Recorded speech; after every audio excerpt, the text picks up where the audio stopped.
Ladies and gentlemen, welcome to another video onto the channel. And today's video is going to be another important video for Barcelona. It is sort of, you can say, related to Barca news, except it's not related to the arrivals and the departures for Barcelona. It's related to the statements given by Laporta. And this is very important because this will show the direction that Barcelona is going into the summer transfer window. It's very important to know what direction is Barcelona going to go towards, and just some of the thoughts as well from our president, which will be pretty important to consider coming into the summer transfer window. It's an important video, and it's just not him. There's some more statements given by other people as well, so we're going to discuss about them as well. So without further ado, let's get into the video. All right, so let's start off with Ramon Planes, who was actually the former Barca sporting director, and if I'm not wrong, he's working at the moment with Al Ittihad. So he spoke about how Bayern wanted to sign Pedri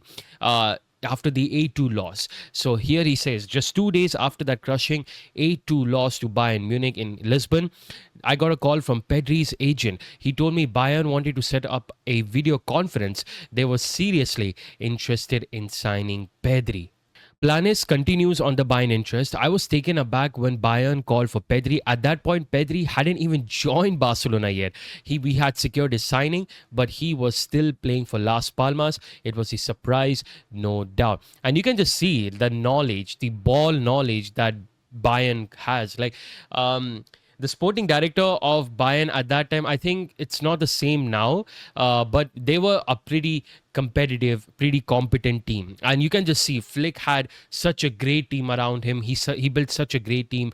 Yeah, I mean, literally the only other club that won a 6-2 play after Barcelona was Flick's Bayern Munich. And they just had ball knowledge that even though Pedri didn't even join, didn't even step foot for Barcelona, they knew about Pedri's potential. So it is pretty good to see that we still held on Pedri. I think this gave an idea to Planes that as to how much of a baller Pedri really is, and well, the rest is history. We all know how great Pedri has been for Barcelona. But just imagine if he would have joined Bayern Munich. I mean, Jamal Musiala and Pedri playing together. Woo! Yeah, let's move on, bro. I don't wanna think about that. So here's some official news that the Ballon d'Or ceremony is to be held on September 22, 2025 in Paris. I mean, of course, it will happen in Paris. But yeah, I mean, in the picture, you can see that the Barca Femini team, you can see Alexa Putellas, Bonmati, and Ronaldinho, and the three La Masia players sitting together for the ceremony. And I don't know. I don't think so. We'll see this picture again, but these two. I mean, it's just like there's only one Femini player of the year, right? So I guess maybe we might see another Barcelona Femini player to win the Ballon d'Or. And from men's side, I don't know. Like I said before as well, if PSG win the Champions League, it's gonna be either him or it's gonna be Yamal. So this side probably is not going to happen again, but this one, just maybe it might happen again. It depends upon what happens in the Nations League, doesn't it? Osasuna is still considering its appeal regarding the Inigo Martinez and Barcelona case. They plan to appeal to the administrative tribunal for sport within the deadline of May 29. Barca needs to maintain the lead by winning against Athletic to avoid a freak accident if indeed the Osasuna-Barca case result goes against Barcelona to keep the Liga trophy safe. And this is crazy. I mean, how is Osasuna still on us? Why are they still on us? I mean, I don't know. Like, this just makes our match against Athletic Bilbao more important. We have to get that win. We cannot hold back like how we did against Villarreal, or not even hold back, to be honest. We just didn't play well. We have to do it well this time. We have to ensure the win to avoid any embarrassment to happen to Barcelona. Imagine, like, if Barcelona lose this case and we lose the trophy to Madrid just because of that.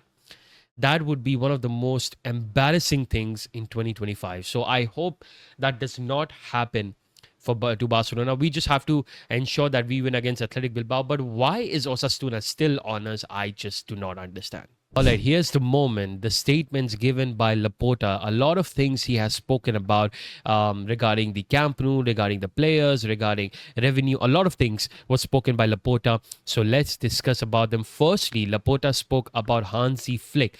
So he said, I gave Hansi a letter to read when he had time. It's not just about winning, but about the way you win. I already liked Flick before. I invited him to my house for lunch with Rafa Yuste, and we came to the conclusion that he had the right qualities to coach Barca. He already had an agreement with the German national team, though.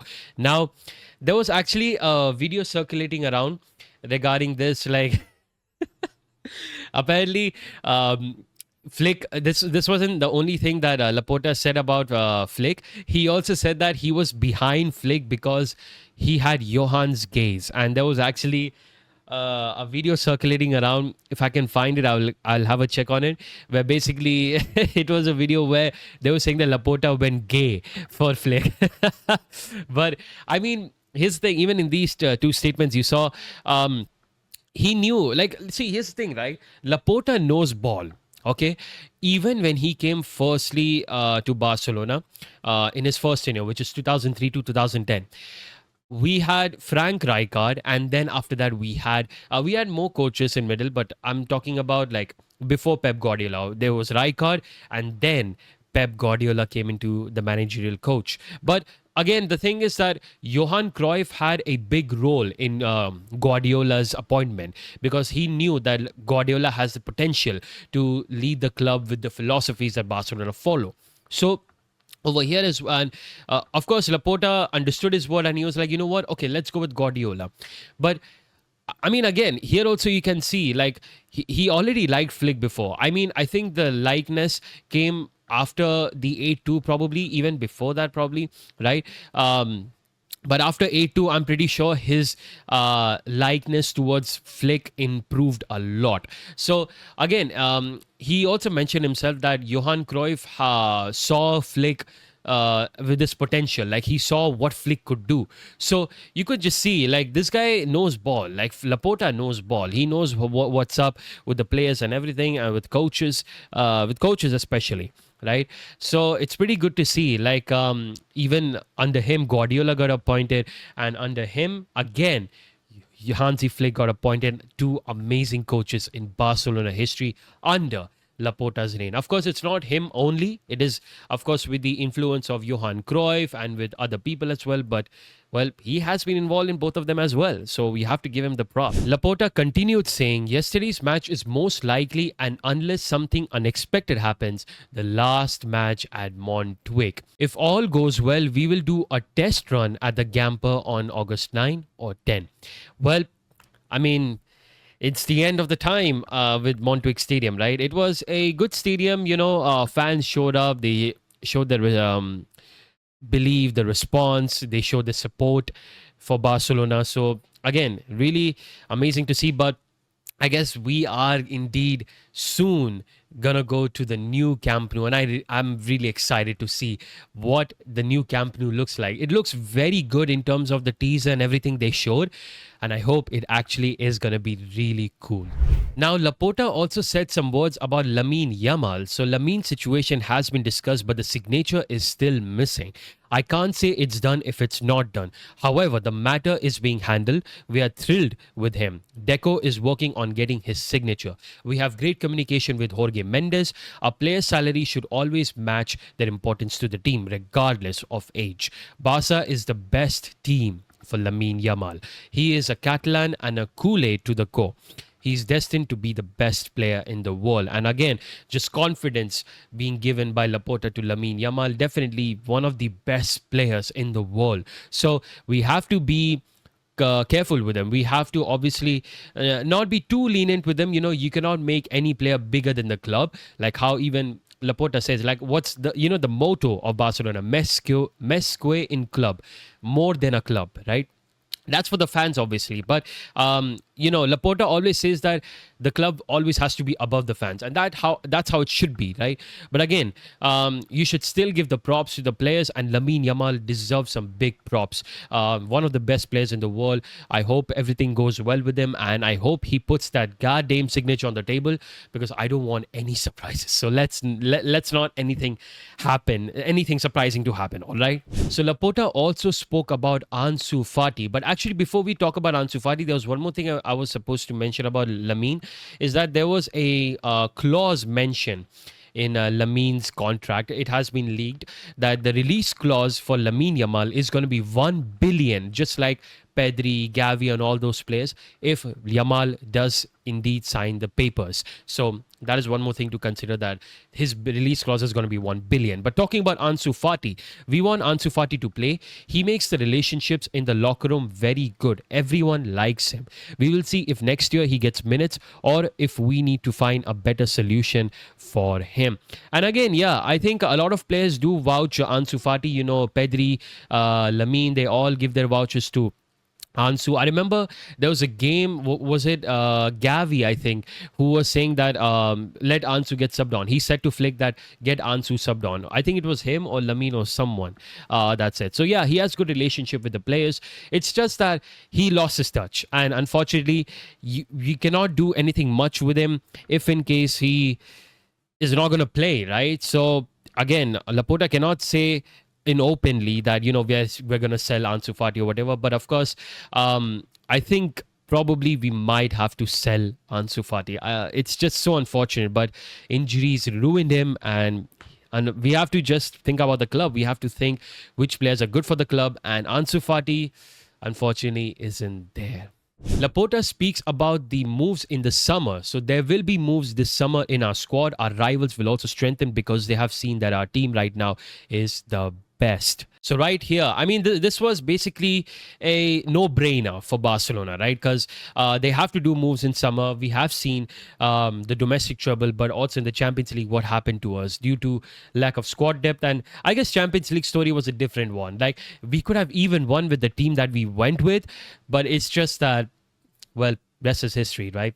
We saw what happened to us in that match. But again, when it comes to the season in general, we obviously need to strengthen our squad. We need to have better squad depth. That's for sure. So good to see that Laporta is also having his sights on the summer. The Frenkie situation is urgent. We don't want players who only have 1 year left on their contract. He knows this, and we have talked about it.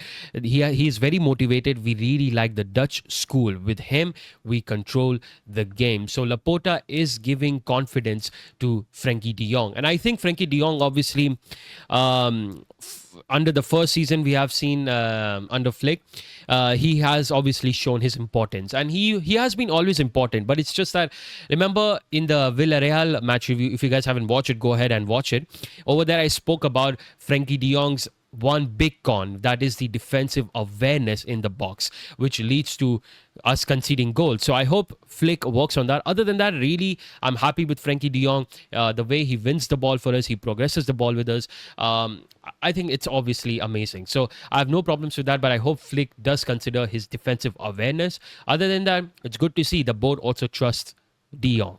Now, Laporta also spoke about Ronald Araujo. Araujo's contract was renewed because we knew he is the kind of centre-back who can help us a lot. For that reason, we extended his contract. So his contract has been extended. And again, I think Flick knows what happened around him in the Champions League in many matches, right? Araujo has been doing some big errors. So I think, obviously, Flick will take care of that, and he has to. Other than that, Araujo, in terms of defensive wise, other than those errors, he has been pretty solid. Like, I still think that maybe we can show some confidence to him. Again, if we don't have the budget to get some good centre-back signing this summer, which looks likely the case because the options in the market is like very less for Barcelona when it comes to centre-backs. So, having Araujo for another year, I don't think so. It's that bad of an idea. And again, I know Flick will work on his cons. Laporta also spoke about Deco. So Deco has a strong connection with Rafinha. The player feels very involved with the project.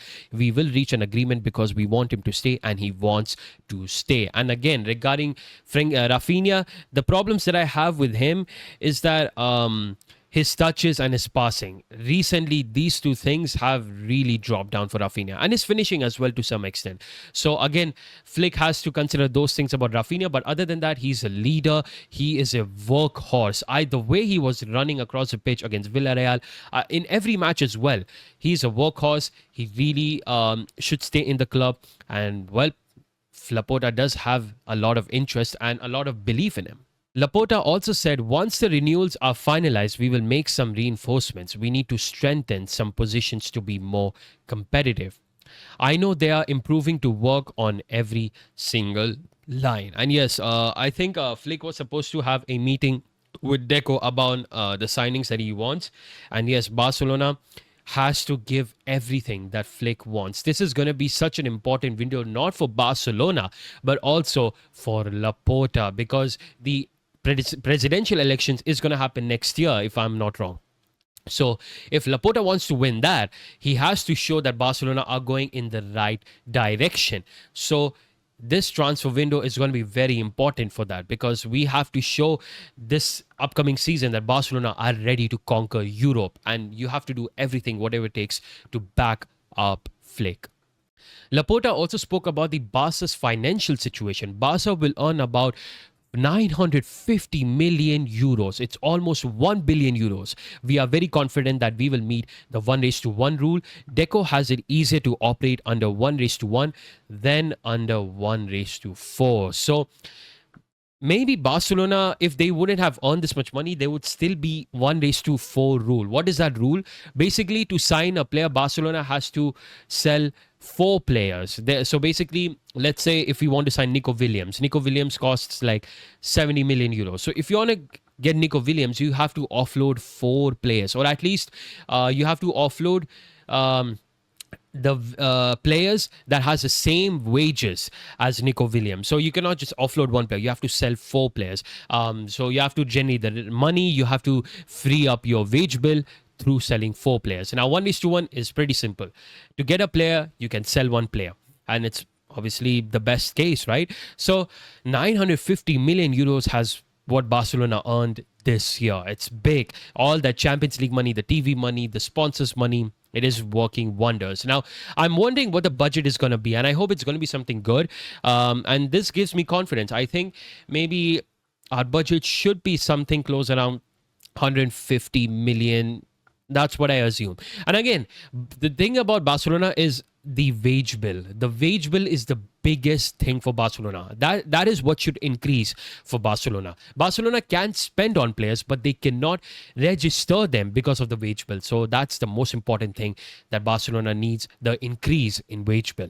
Laporta also said, I don't know if Florentino has congratulated me for La Liga. I haven't had time yet to read all the WhatsApp messages I've received. Same with Tebas. I don't know if he's congratulated me either.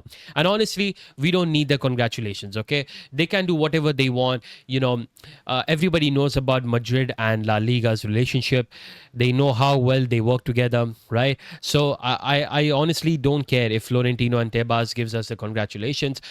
We have to show them next year as well that with all of the problems, with all of the odds against us, we will win La Liga again. Laporta also spoke about Erling Haaland. So over here he said, in life, nothing is impossible. The signing of Haaland is not something we are thinking about right now. It's not necessary, and he has renewed with City. And obviously this was a no-brainer, but a lot of fans were circulating that, oh my God, Haaland is going to come to Barcelona. Oh my God, we're going to go crazy.